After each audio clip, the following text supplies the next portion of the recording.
LIS classes में आपका स्वागत है। इस क्लास में आज हम लोग मैनेजमेंट के एलिमेंट क्या क्या हैं इसके बारे में चर्चा कर रहे हैं।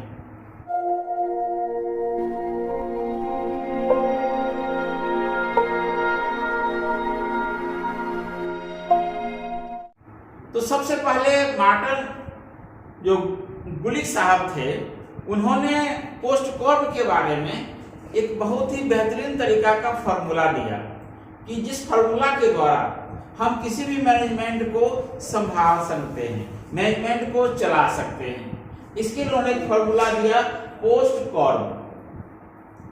अब हम लोग देखते हैं कि पोस्ट कॉर्ब है क्या चीज, किसको एब्रिविएटेड कर करके पोस्ट कॉर्ब बनाया गया है। तो इसमें सबसे पहला है प्लानिंग, योजना बनाना। चूंकि हम लोग लाइब्रेरी प्रोफेशनल हैं, लाइब्रेरी प्रोफेशन के व्यू से सोचते हैं, तो हम लोग लाइब्रेरी के बारे में योजना बनाएंगे कि लाइब्रेरी कहाँ स्थापित होनी चाहिए, लाइब्रेरी के लिए किस प्रकार की व्यवस्था हो, पब्लिक लाइब्रेरी होगा कि एकेडमिक लाइब्रेरी होगा, किस प्रकार की लाइब्रेरी बनाया जाए कि स्पेशल लाइब्रेरी होगा। ये सारी चीजों को सबसे पहले हम लोग सोचते हैं, योजना बनाते हैं, उस पर विचार करते हैं। और जब तक हम विचार नहीं करेंगे तब तक हम किसी भी कार्य को संपन्न नहीं कर सकते हैं। तो इनका कहना था कि किसी भी मैनेजमेंट को संचालित करने के लिए सबसे पहले हमको योजना बनाने की आवश्यकता होती है। हम जब तक योजना नहीं बनाएंगे तब तक हम जो है सो किसी भी संस्था को स्थापित नहीं कर सकते हैं। उसके बाद दूसरा इन्होंने कहा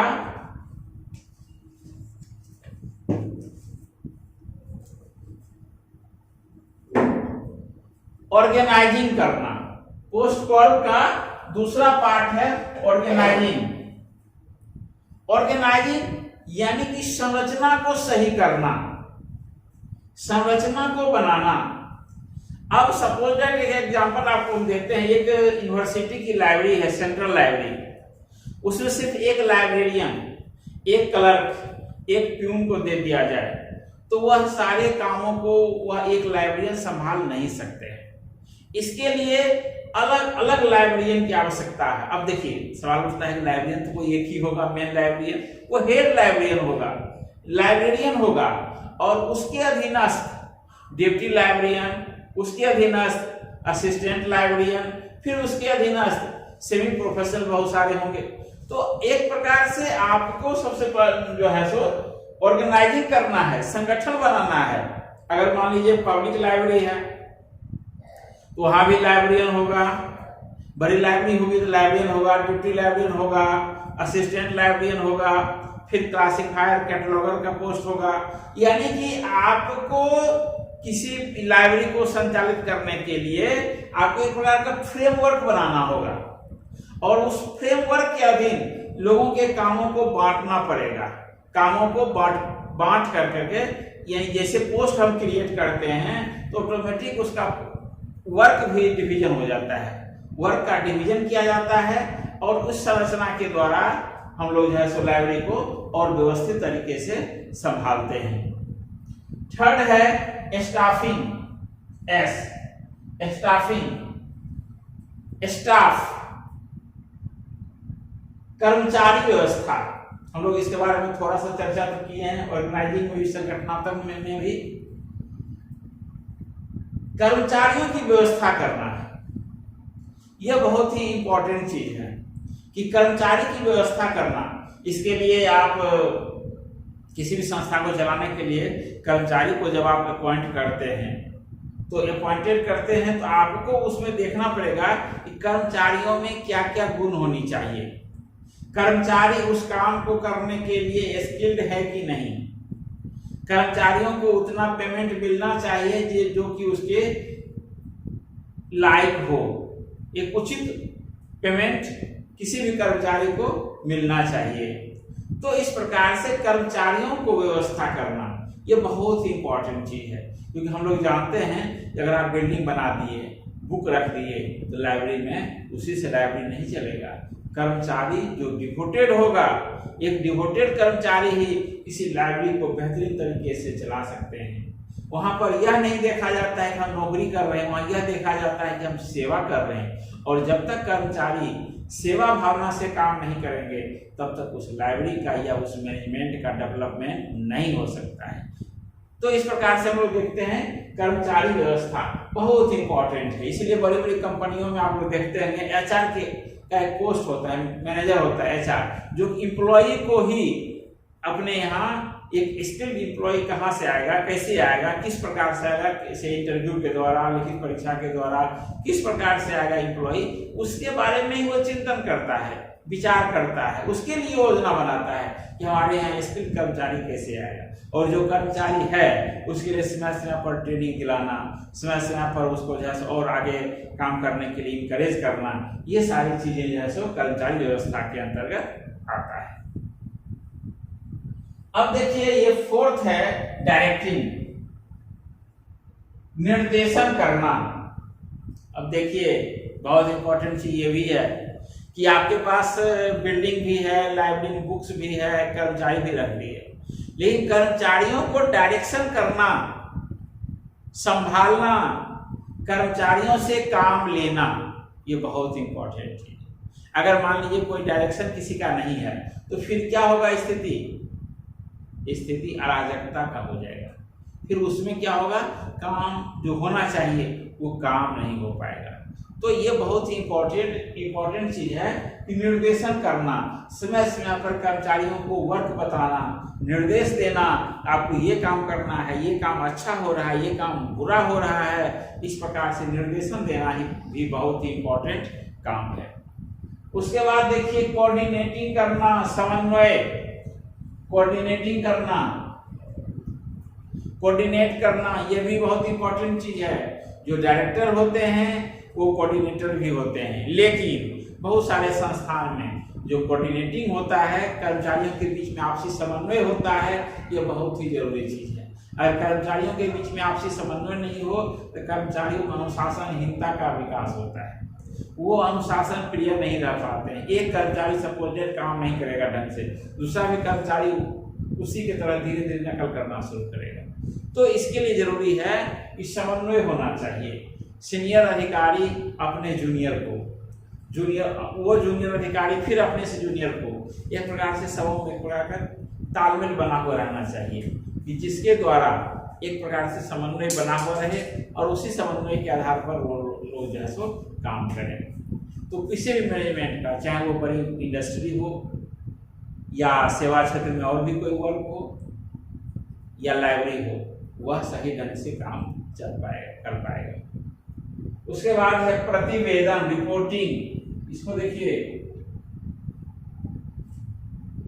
अभी आप लोग जो आपके कुछ अभिभावक होंगे, वो किन्हीं के कोई टीचर होंगे या किसी और पोस्ट पर होंगे, तो आप देखते होंगे वो बार बार बोलते हैं बहुत सारा प्रतिवेदन बनाना पड़ता है। जो ब्लॉक में काम करते हैं वहां भी देखते हैं कि बहुत सारा प्रतिवेदन बनाते रहना पड़ता है। बहुत सारे जो डायरेक्शन ऊपर से दिए जाते हैं, जो आपके लाइब्रेरी है तो लाइब्रेरी में किस तरह से विकास हो रहा है, कितने स्टूडेंट यूजर आ रहे हैं पढ़ने के लिए, कितने यूजर जर्नल पढ़ते हैं, कितने यूजर बुक्स पढ़ते हैं, बुक्स के बारे में यूजर का क्या कमेंट है। इस प्रकार से बहुत सारे प्रतिवेदन समय समय पर ऊपर के अधिकारी अपने मातहत अधिकारी से मांगते रहते हैं और उसी के आधार पर, प्रतिवेदन के आधार पर यह आकलन किया जाता है कि लाइब्रेरी का डेवलपमेंट कैसा है, लाइब्रेरी किस प्रकार से विकास कर रहा है। क्योंकि अगर मान लीजिए पिछले साल अगर मेंबर 1000 हुए थे और इस साल अगर 1000 से प्लस होता है तो माना जाता है ये विकास कर रहा है। अगर लाइब्रेरी मान लीजिए यूजर की संख्या 1000 से भी घट जाती है नेक्स्ट ईयर, इसका मतलब है कि लाइब्रेरी में कहीं कहीं कमियां हैं, जिस कमियों को दूर कर करके हम लोग जो है सो आगे उस संस्था को डेवलप कर सकते हैं। तो ये रिपोर्टिंग जो है यह भी बहुत इंपॉर्टेंट चीज है। रिपोर्टिंग के द्वारा उस संस्थान के बारे में एक तरह से ही हमें पूरी जानकारी मिलती है, उसका क्या अच्छा है और उसका क्या बुरा है। लाइब्रेरी है तो यूजर को किस प्रकार सर्विस दिया जा रहा है, यूजर संतुष्ट है कि नहीं है, ये सारी चीज प्रतिवेदन के आधार पर ही पता चलता है। उसके बाद है बजटिंग। हम लोग जानते हैं कि कोई भी काम को संपन्न करने के लिए मुद्रा की आवश्यकता होती है। बगैर मुद्रा हम कोई भी काम नहीं कर सकते हैं।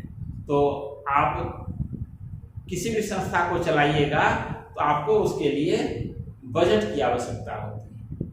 अगर गवर्नमेंट सेक्टर की लाइब्रेरी है तो उसके लिए भारत सरकार या किसी भी राज्य की सरकार या स्थानीय निकाय के द्वारा बजट दी जाती है, यानी फंड दी जाती है कि एक साल में कितना खर्च होगा।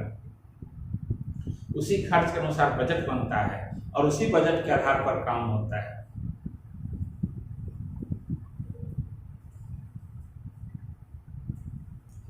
अब बजटिंग में भी देखिए, अगर मान लीजिए पब्लिक लाइब्रेरी है तो पब्लिक लाइब्रेरी है तो दो तरह से होता है। एक तो होता है कि फुल्ली गवर्नमेंट के द्वारा संचालित होता है, एक होता है आम जनता के द्वारा। आम जनता के द्वारा लाइब्रेरी अगर है पब्लिक लाइब्रेरी तो उसमें क्या है, मेंबरशिप से कितना पैसा आएगा। फिर उसके बाद लाइब्रेरी का कोई अलग से कुछ इनकम का सोर्स है, जैसे कुछ लाइब्रेरी का अपना बिल्डिंग के अतिरिक्त कुछ दुकान शॉप वगैरह बना दिया जाता है, रेंट पर लगाया जाता है। कुछ स्थानीय निकाय के द्वारा भी एक प्रकार से अनुदान दी जाती है। शहर में या कस्बों में या गाँव में कुछ ऐसे व्यक्ति भी होते हैं जो कि लाइब्रेरी को मदद करते हैं। तो इस प्रकार से एक प्रकार से ढांचा तैयार किया जाता है, इस लाइब्रेरी में कितना खर्च है और कितना इनकम होना चाहिए और इनकम को बढ़ाना चाहिए। तो इनकम स्वाभाविक है कि इनकम अगर बढ़ेगा तो लाइब्रेरी डेवलप करेगा, उसमें अधिक से अधिक हम यूजर के लिए अच्छी अच्छी सामग्री ला सकते हैं। अगर उसके लिए फंड नहीं है तो फिर हम आगे डेवलप नहीं कर सकते हैं। तो इस प्रकार से जो ये प्रिंसिपल है, सिद्धांत है, इसको हम लोग कहते हैं elements of management. Elements of management यानी कि मैनेजमेंट प्रबंधन के तत्व, इसको प्रबंधन के तत्व भी कहा जाता है। और इसी के आधार पर किसी भी संस्था को हम लोग डेवलप कर सकते हैं, विकास कर सकते हैं। और लाइब्रेरी भी चूंकि किसी एक प्रकार से संस्था है और संस्था को विकास करने के लिए ये फॉर्मूला को हम लोग को अपनाना पड़ेगा और अपनाने के बाद ये संस्था लाइब्रेरी जो है सो बहुत तीव्र गति से डेवलप करेगा। तो आगे से हम लोग जब प्रोफेशनल बनेंगे, जैसे अभी बहुत सारे हमारे कुछ स्टूडेंट हैं जो क्लास करते हैं, तो स्टूडेंट हैं तो आजकल तो लाइब्रेरी बनेंगे, या जो लाइब्रेरियन पहले से हमारे इस चैनल से जुड़े हुए हैं तो उनको काम करने में ये सहूलियत होगी कि हमें इस फार्मूला को हम लोग पालन करें। और इस फार्मूला को जब हम पालन कर लेते हैं तो इसके आधार पर हम लोग जैसो बेहतरीन तरीके से हम लोग अपने मैनेजमेंट को संचालित कर सकते हैं।